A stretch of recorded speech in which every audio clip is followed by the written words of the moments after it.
Yeah, this paper, getting a little bit more recent now, is trying to estimate this interrelationship, not just social capital having an effect possibly on health, but health having an effect on social capital.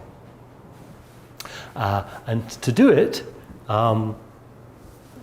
these authors have two measures. They've got the individual degree of generalized trust. In other words, individuals' responses to this question.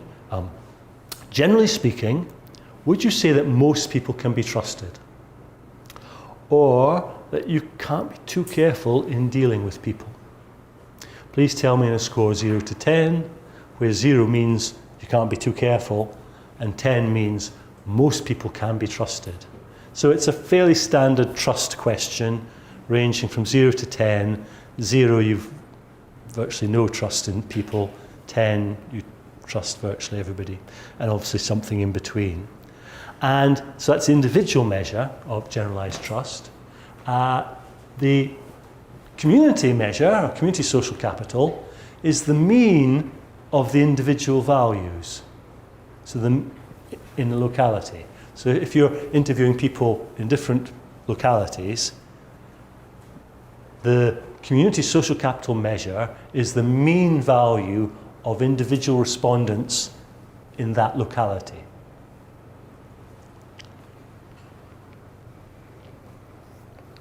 So here's an example where quite explicitly the authors are arguing that community social capital is directly a consequence of the individual levels, because it's making its measure just the average of the individual responses. However, what the authors do is explore different measures of the average. So for example, in the baseline, the standard measure, they define this reference group, who are you comparing yourself to, as all people in the same region as the person, individual I, who are at most 10 years older or 10 years younger. So it's an age-based reference group. I'll just repeat that. If we go back, the individual measure, you just ask the individual respondent about their level of trust. The social capital measure is the average of the individuals, but not the average of everybody, the average of people in your area 10 years, within a 10-year age range of you, 10 years above, 10 years below. Also then varies it to quite a complicated one.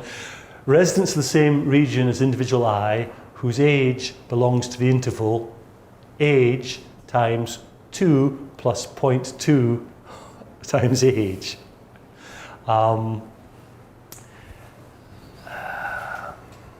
It's like one of these formulas. I don't know if you ever come across them.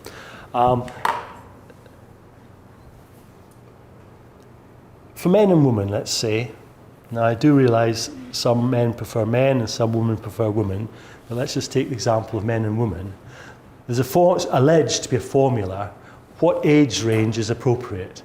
So for a man, let's say it's 8 years plus half the age of the woman. Something like that. So the idea being that a 30-year-old man, half of the age of 30 is 15 plus 8, 23. So for a 30-year-old man, a 23-year-old woman might be appropriate. Or for a 50-year-old man, half of 50, 25 plus 8, a 33-year-old woman might be appropriate. I mean, it's wonderfully ingrained sexism. But it's just an example. Have you ever come across these sort of formulas? Oh, you haven't? Oh well. Believe me, they exist. I'm sure they have no scientific basis. Although in principle you could model how well relationships survive and work out a formula. Anyway, this is a bit like that, taking age and then a fraction of it and adding in a number, and this is giving you the reference group. And then the final one is another age-based one where it's a sort of sliding scale. Doesn't really matter too much, but it's basically recognizing that, or it's asserting that the community social capital is can be based on individual measure, but it's not just an average of everybody, it's an average of an age-based group, like a reference group. And I think the idea is that younger people, when they're thinking about trust and so on, and the trust that's in the community, they maybe tend to think of people roughly their age, a bit older, a bit younger. Maybe older people, when they're thinking about what is the level of trust in the community, they are thinking about trust in a sort of older age range. That's the idea, rather than thinking just a straight average. Okay, I think we stop there, and I leave you hanging what Rocco et al. Found, and we resume again at 1 o'clock. Is that okay? And we can have questions all about this age reference as well. It's quite an interesting question. Who do you have in mind when you are asked to or who would you have in mind if you were characterizing some of these measures in your community? Is it every last person, or do you think of a particular group that may be of a similar age to you? Anyway, we'll discuss that this afternoon.